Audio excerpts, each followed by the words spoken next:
तो ये मुलाकात बहुत ही महत्वपूर्ण है, पूरी दुनिया की निगाहें हैं। जी हां, मोदी जिनपिंग महा मुलाकात, और हम इसे महा मुलाकात इसलिए कह रहे हैं कि दुनिया की दो बड़ी शक्तियां और एक लंबे अरसे के बाद ये मीटिंग हो रही है। तो रूस के कजान में मोदी जिनपिंग में बातचीत, और इस बातचीत पर पूरी दुनिया की नजर। ब्रिक्स सम्मेलन से इतर ये मुलाकात होनी है। बिल्कुल समीर।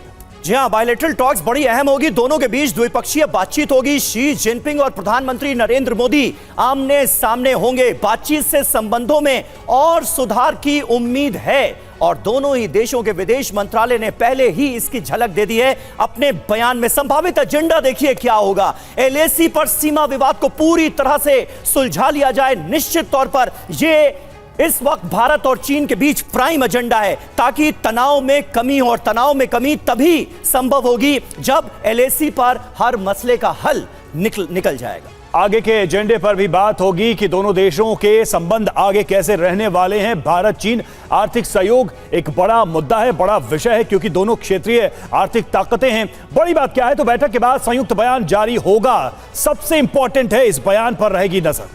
जी हां, 5 साल बाद प्रधानमंत्री मोदी और जिनपिंग के बीच ये द्विपक्षीय वार्ता होने जा रही है। दोनों नेताओं के बीच आमने सामने बातचीत होने जा रही है। बड़ी बात देखिए क्या है, 2020 गलवान झड़प के बाद ये पहली बैठक होने जा रही है। इसलिए भी इसके मायने कितने अहम हैं, कितने ज्यादा हैं, इसका अंदाजा हम और आप लगा सकते हैं। लेफ्टिनेंट जनरल वीके चतुर्वेदी साहब, आप किस तरह से देखते हैं इस मुलाकात को? क्योंकि गलवान में चीन ने जो हिमाकत की, उसके बाद संबंध सबसे निचले दौर पर पहुंच गए भारत और चीन के बीच, और अब 5 साल बाद जाकर हालात सामान्य होते हुए नजर आ रहे हैं। दोनों देशों के विदेश मंत्रालयों का जो स्टेटमेंट आया है वो सीधे तौर पर इसकी गवाही दे रहा है। अब जब मोदी और जिनपिंग आमने सामने होंगे तो रिश्तों में जो जमी बर्फ है वो पिघलने की उम्मीद है क्या दोनों देशों के बीच?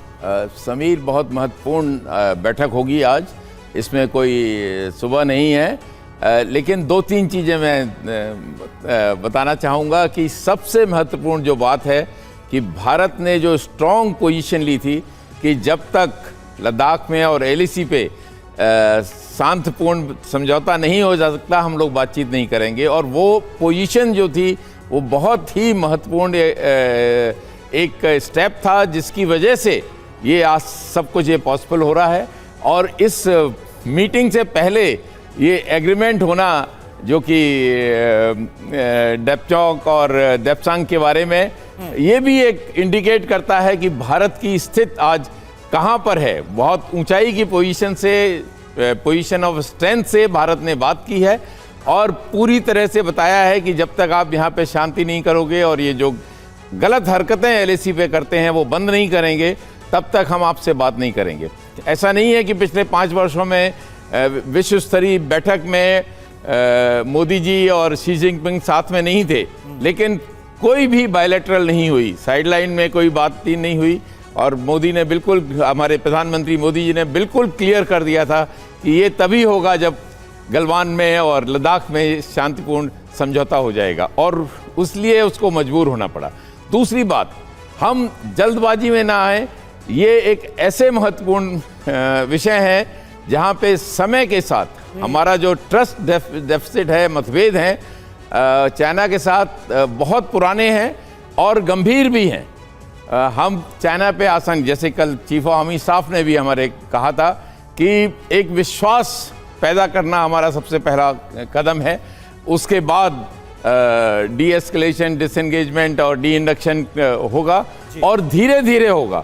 इसमें कोई भी जल्दबाजी नहीं। अभी बिल्कुल क्लैरिटी नहीं है कि क्या समझौता हुआ है, लेकिन ये जरूर है कि 2020 गलवान के पहले की स्थिति में जाएंगे, जिसका बेसिकली मतलब है कि जो एरियाज थे जहाँ पे भारतीय सेनाएं पेट्रोलिंग करती थी, वहाँ पे दोबारा जाएंगी।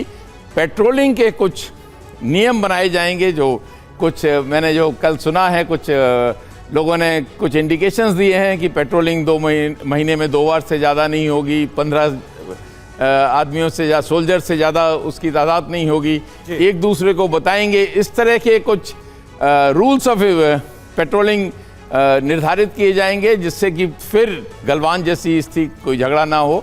और ये चीज़ है, महत्वपूर्ण है, लेकिन हमको बहुत धीरे धीरे कदम रखना चाहिए, क्योंकि चीन एक ऐसा देश है जिसके ऊपर आसानी से विश्वास नहीं किया जा सकता। बिल्कुल आसानी से विश्वास इसलिए नहीं कर सकते क्योंकि भारत का अनुभव जो है वो काफी बुरा रहा है। चीन से जब भी हमने नजदीकियां बढ़ाई